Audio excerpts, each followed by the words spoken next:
ब्रह्मा जी का एक दिन 1000 चतुर्युग का होता है। इतनी ही रात्रि एक चतुर्युग में सतयुग, त्रेता, द्वापर और कलयुग, ये चारों युग आते हैं। इनका कुल समय चारों युगों का 43,20,000 होता है।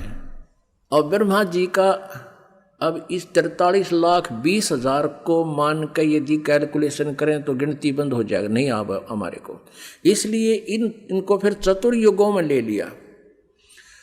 1000 चतुर्युग का दिन, इतनी ही रात्रि और 30 दिन रात का महीना, 12 महीने का एक वर्ष और 100 वर्ष की ब्रह्मा जी की आयु और ब्रह्मा जी की मृत्यु होगी। फिर इसी प्रकार इससे 7 गुना विष्णु जी की आयु, विष्णु जी की भी मृत्यु होगी। फिर विष्णु जी से 7 गुना फिर शंकर जी की आयु, शिव जी की आयु और उसकी भी मृत्यु होगी।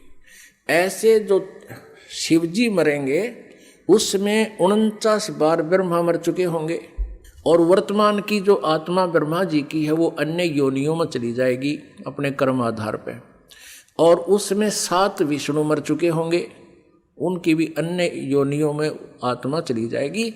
और नए अच्छी आत्माओं में से नए ब्रह्मा और विष्णु ये काल अपनी पत्नी दुर्गा से उत्पन्न करके और उनको युवा रखता है, तैयार रखता है कंपनी में, इनके मरते ही उनको रख देता है।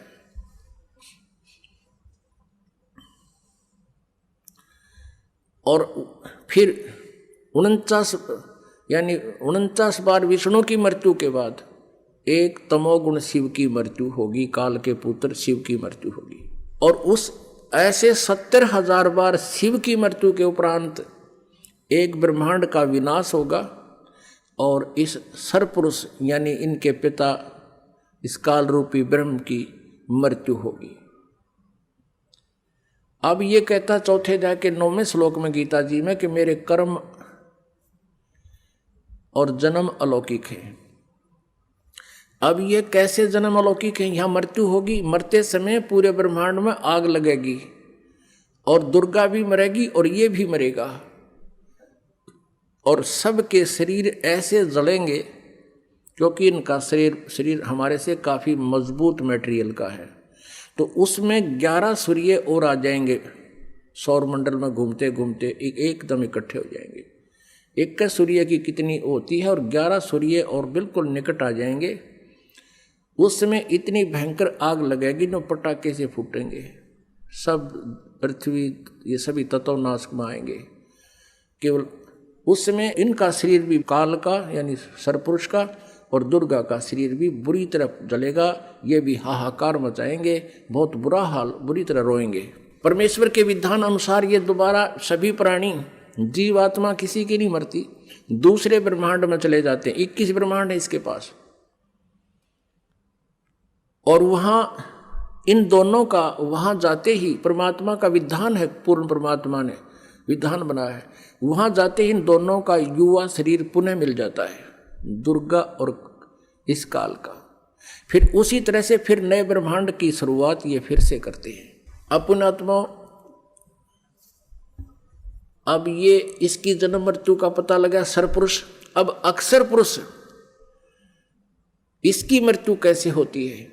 जैसे एक ब्रह्मांड का विनाश हुआ, 70,000 बार त्रिलोकीय शिव की मृत्यु के उपरांत एक ब्रह्मांड का विनाश हुआ और ब्रह्म की मृत्यु हुई सरपुरुष की।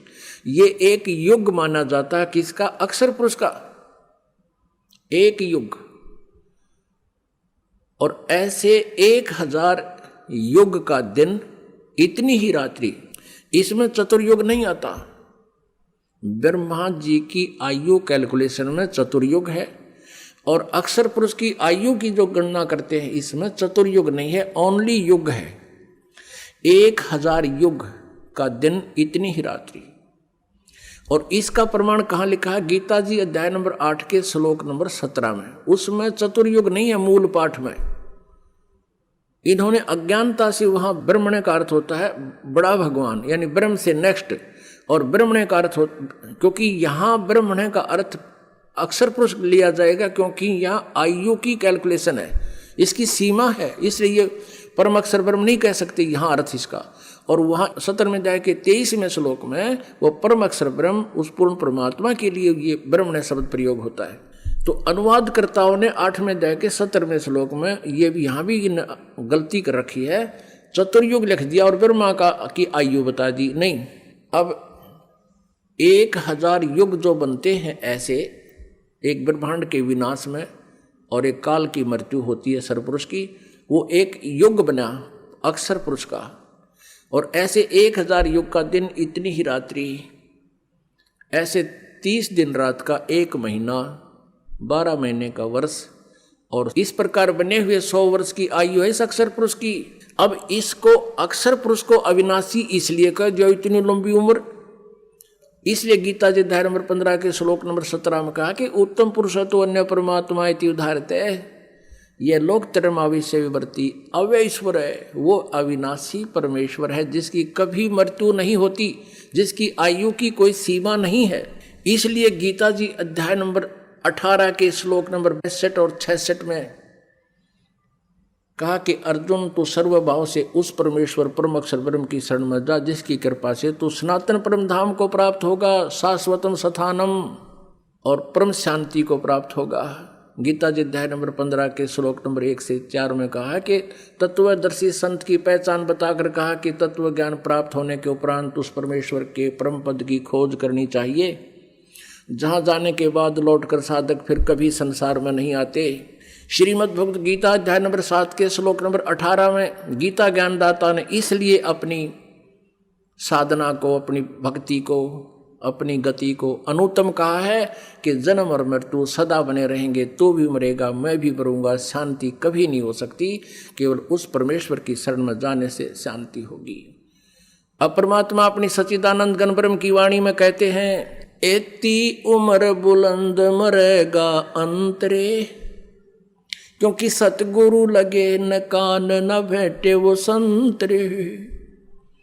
एती उम्र बुलंद मरेगा अंतरे, सतगुरु लगे न कान न भेटे वो संतरे। अब क्या बताते हैं, इतनी लंबी लंबी आयु भी हो जाती है तो भी मृत्यु होगी, अंत में तुम्हारा नाश होगा। कारण क्या है कि सतगुरु मिले ना, तो सतगुरु मिले ना भेंटे वो संतरे। कौन से संत? सतगुरु कौन? सतगुरु सोए सत शब्द बतावे, और गुरु कुछ काम न आवे। सत शब्द जो सच्चा नाम, सच्ची साधना बताता, वो सतगुरु। और ना भेंटे वो संत रे, तत्वदर्शी संत नहीं मिले, जो चौथे अध्याय के 34वें श्लोक में प्रमाण है, जिनके विषय में जिस कारण से इतनी लंबी उम्र होकर भी तुम्हारी जन्म और मृत्यु अशांति सदा बनी रहेगी। इसलिए परमेश्वर ने कहा कि समझा है तो सर धर पाओ, बोर नहीं रे ऐसा दाओ। बोलो सतगुरुदेव।